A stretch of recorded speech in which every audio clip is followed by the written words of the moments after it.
Karine Madar, vous êtes tête de liste aux urnes citoyens dans le Val-de-Marne. Pour précision, la liste aux urnes citoyens est menée au niveau régional par Aurélien Véron. Elle regroupe le PLD, le Parti libéral-démocrate, et Génération Citoyen, qui est un nouveau mouvement issu de Nous Citoyens. Vous étiez déjà candidate suppléante aux élections départementales de mars 2015. Qu'est-ce qui vous a poussé à rentrer en politique et pourquoi avoir choisi de rejoindre le mouvement Génération Citoyen plutôt qu'un grand parti politique ? Longue question. Je ne sais pas si on va avoir le temps, mais je vais essayer d'y répondre rapidement. J'étais une votante intermittente, c'est-à-dire que je faisais partie de ce qu'on appelle des déçus de la politique. J'avais l'impression que de droite comme de gauche, on arrivait systématiquement avec les mêmes travers d'électoralisme, de petits précarés. Si bien que j'avais vraiment perdu confiance en la politique. J'avais fréquenté quelques personnalités politiques et j'étais un peu étonnée d'une forme, pas d'incompétence, j'aimerais pas critiquer vraiment, mais d'une certaine manière, c'était pas des experts dans leur domaine. Si bien que j'ai vraiment perdu confiance. Et quand j'ai rencontré Jean-Marie Cavada, qui m'a présenté son mouvement citoyen, donc une liste citoyenne, j'ai trouvé l'idée absolument extraordinaire de s'entourer des forces vives des citoyens, c'est-à-dire par exemple quelqu'un qui s'y connaît très bien dans l'éducation, pourquoi pas mettre à profit ses compétences pour l'apporter à la politique, de façon à ce que les citoyens soient gérés par des gens comme eux, qui connaissent et pour lesquels les projets de réforme vont correspondre à leurs attentes. Quels sont vos projets pour la région ? Alors, les projets pour la région, déjà, ce sont des projets qui sont non clivants, dans la mesure où la séparation droite-gauche n'a pas lieu d'être dans la gestion d'une région. On peut avoir des gens de toute sensibilité qui peuvent apporter des choses extrêmement positives. Et les projets concernent les prérogatives de la région, à savoir un développement économique, les transports. Vous voulez que je détaille ? Ah bah oui, parce que qu'est-ce que vous proposez précisément concernant les transports, qui sont quand même un axe très important, enfin une compétence très importante de la région et sur laquelle il y a beaucoup d'attentes des citoyens. Alors, pourquoi il y a beaucoup d'attentes ? Déjà, c'est que l'Île-de-France, c'est 2% du territoire, à peu de choses près, 2% du territoire et 20% de la population active. Donc on a une concentration de population active absolument importante qui pose un problème en termes de transport. On a, je crois, presque 100% des bouchons de la France entière réunis sur notre seul département. Je pense qu'on est arrivé à une limite de ce que les transports actuels peuvent proposer, avec aussi des constats entre guillemets d'échec relatifs, mais je pense surtout que c'est parce que les transports sont extrêmement sollicités pour les raisons que je viens de vous évoquer. Un constat d'échec dans la mesure où le rapport qualité-prix n'est pas à la hauteur de ce qu'on peut retrouver dans d'autres pays d'Europe.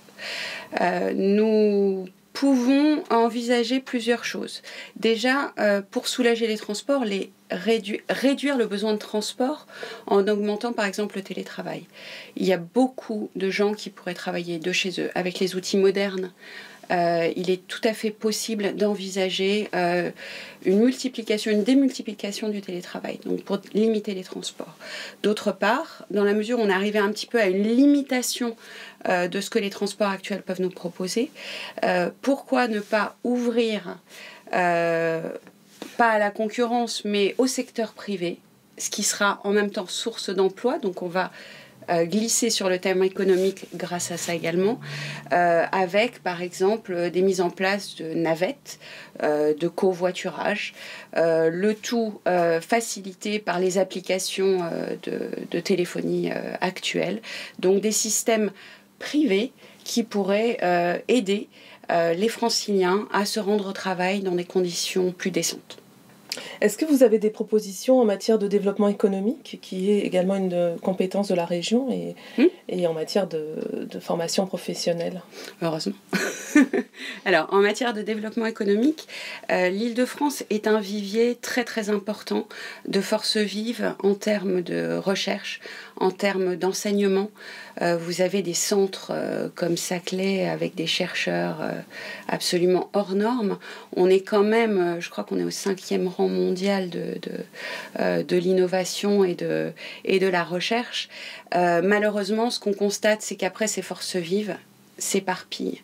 Ces forces vives s'en vont. Je suis maman de jeunes qui sont en âge de partir éventuellement, et tout autour de moi, bon, les miens sont restés en France, mais tout autour de moi, malheureusement, j'entends, il est à Londres, il est à Bruxelles, il est aux États-Unis. Il faut qu'on arrive à garder nos jeunes, il faut qu'on arrive à garder nos compétences.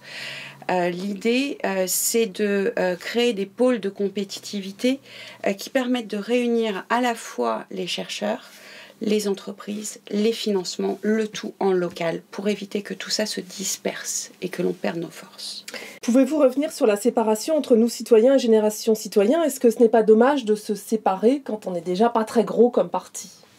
C'est extrêmement dommage. Je suis la première à en être attristée parce qu'on a exactement les mêmes aspirations.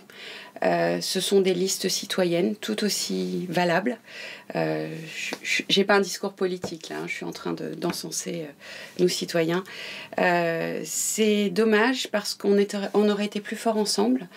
C'est dommage aussi parce que quand on a monté aux urnes citoyens, qui est une liste de rassemblement de plusieurs listes citoyennes, nos citoyens ont été invités à nous rejoindre. Ils l'ont refusé. Je pense qu'il faudra leur poser la question à eux. Karine Madar, comment faire campagne quand on est un petit mouvement qui ne dispose pas de milliers de militants et de gros moyens? Eh bien, on se bouge. L'huile de coude. C'est fatigant. On est à la rencontre des gens le plus souvent possible. En plus, le propre d'une liste citoyenne, c'est que nous travaillons. Donc, c'est nuit et jour. Mais c'est absolument extraordinaire. Vous utilisez beaucoup les réseaux sociaux? Un petit peu, oui. Oui, tout à fait. Mais tous les moyens de communication. Vous faites aussi du tractage sur les marchés? Absolument. Du porte-à-porte? Tout à fait. D'accord. Et ça, c'est la partie la plus intéressante. C'est de rencontrer les vrais gens qui sont des gens comme nous et qui ont les mêmes attentes que nous. Quel accueil on vous fait sur le terrain? Quel est l'accueil des citoyens? Est-ce qu'ils vous identifient? Ils comprennent votre démarche? Alors, ils comprennent. Le premier accueil, quand ils comprennent que c'est politique, c'est presque une porte fermée. Je dirais ça, mais même sur les marchés, c'est-à-dire un regard fermé. Ils en ont marre. Les gens sont désabusés. Les gens sont défaitistes. Ils veulent plus entendre parler de politique. Quand on leur explique que c'est une politique autrement, il y a une petite écoute et un espoir. Merci Karine Madar. Merci à vous. Bonne journée.